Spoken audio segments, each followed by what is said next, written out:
Our thanks to the folks over at Angel Valley for opening their farm gates for us. It's so great to have fresh produce growing right here in the Austin area.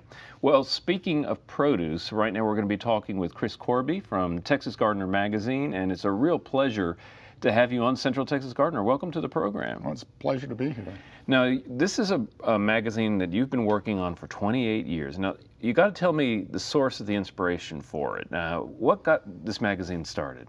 Well, I've been a journalist, that's my profession, and also an avid gardener ever since I was 6 years old.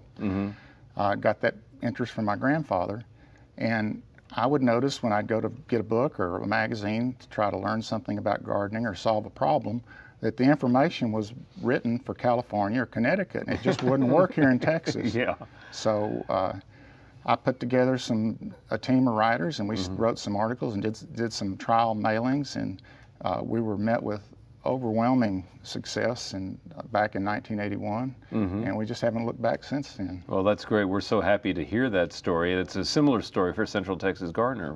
Local gardeners just hungry for local gardening information. It's a lot of fun too. And you were sharing some great stories about the inspiration of your grandfather. He was a farmer and an organic farmer, right? Right. My grandfather gardened and farmed in San Antonio, and he was an organic market gardener not by choice, just because that's the only thing he could do. He had hogs and cows, and that's where he got the fertilizer from for the garden. He had to go someplace with it. He raised pecans. He sold butter and milk on a little route on Friday afternoon. He'd put it in the old Chevrolet, didn't have a pickup, and he'd go into San Antonio and he'd deliver his vegetables, whatever was in season, tomatoes, lettuce, cabbage, and milk and butter, to his route every Friday. Well, you know, what goes around comes around, doesn't it? It seems like we're seeing a rebirth of that kind of era where you have lots of small farmers and beautiful gardens on the peripheries of the cities bringing the fresh produce back to town. What have been the big changes that you've seen in Texas gardening over that 28 years? Well, probably the biggest change has been the movement towards organic gardening, which is a sustainable way of gardening and producing food and ornamental crops. Also, a movement towards native plants. People have finally realized that native plants are easy to grow. Something that's adapted to your area is the smart thing to grow. You don't have to worry about pests. If the soil is adapted, then you don't have to use as many amendments. And the other thing that's changed as far as gardening over the last 28 years has been people are concerned about water. Saving water and using water efficiently and keeping it clean. You know, there's an old Peter, Paul, and Mary song that says, "Don't muddy the water, you may have to drink it someday." Well, today we have to drink that water, so we need to keep it clean, and not just for us, but for our future generations, our kids and grandkids. Well, I amen to all of that, right? I mean, it's really been an amazing change in the past 28 years, the way that gardening. I remember when I first did my radio show, all the questions were about growing azaleas and San Augustine lawn. So times have changed. That's for sure. That's for sure, Tom. And this is the time of year, speaking of changes during the course of the year, and I know that you have a real big focus in the magazine on vegetable gardening. Let's get some specific tips to people out there right now who are hungry to either keep their vegetable garden going from the spring into the fall, or maybe getting a running start on planting some things for the fall. For those people who are holding on to their tomatoes or battling off the spider mites, and do you think what's the best thing to do right now for that spring garden? Well, for that spring garden, go in there and evaluate it. If you've got severe spider mite or early blight infestation in your tomatoes, or disease problems or insect problems in your other crops, then pull them out and be ready to replant for fall. If it's not bad, you can get tomatoes. Peppers often do better in the fall. Yeah. Peppers that are carried over from spring. But what you need to do is go in there and don't be ashamed that you got a few weeds, because we all have weeds this time. Amen. Unless that's all you do is manage your garden. Right. Go in there, weed eat the garden, put down a good layer of light-colored reflective mulch. And the reason we want light-colored reflective mulch is to reflect the heat. Right. And if we were gardening in the winter, we'd want a dark mulch that would absorb the heat and warm the soil. But since in Texas, you know, it gets 100, 105 or more. Yeah. And we need something to kind of keep that soil temperature moderate or cooler. What do you recommend in terms of light colored mulches? What are your favorites?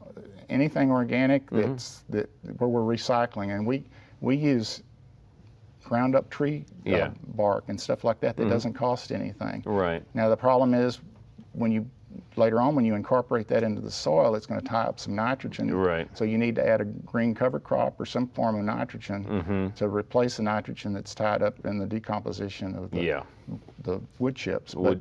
If you can find hay that is not Bermuda grass hay that's been treated with Grazon P+D, which has picloram in it, then that's a good choice. Wheat straw, oat straw, alfalfa is a really good. It's not light colored, but back to wheat straw or oat straw, those usually don't have the herbicides that would hurt a garden and can be used as mulch if you can find them. Well, you just said a short while ago that it's getting ready.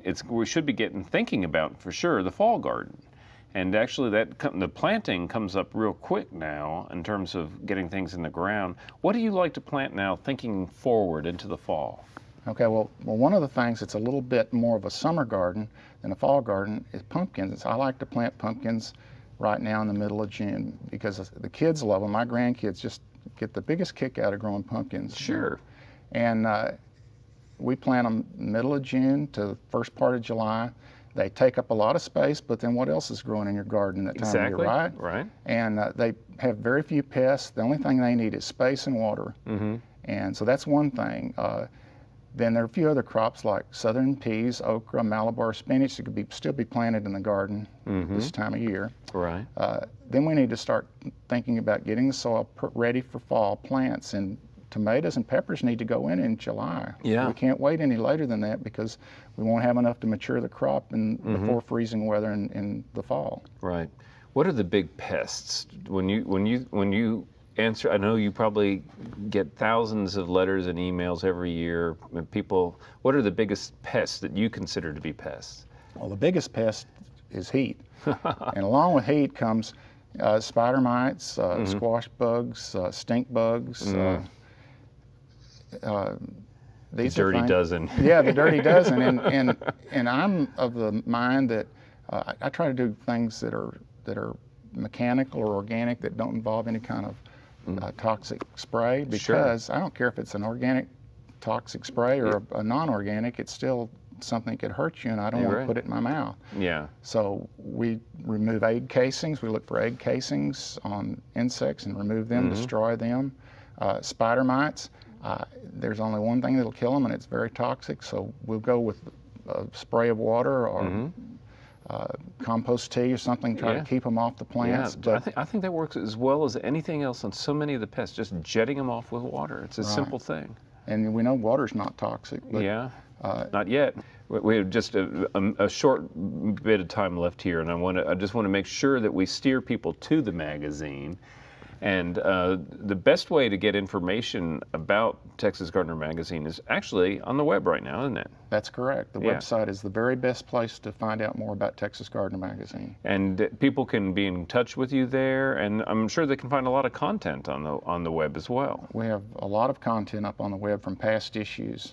Yeah, that's great. So for people who are interested, they can find out all. I hate to interrupt any good conversation, and I've been enjoying it tremendously, but for people who want to learn more about dealing with the pest or the fall garden or any of these things, this is, again, a great resource. This is Texas gardening information for Texas gardeners, and the website is real quickly, it's www.texasgardener.com. Perfect. All right, Chris, thank you so much for being a part of our program, and good luck to you. And coming up next, it's Skip Richter.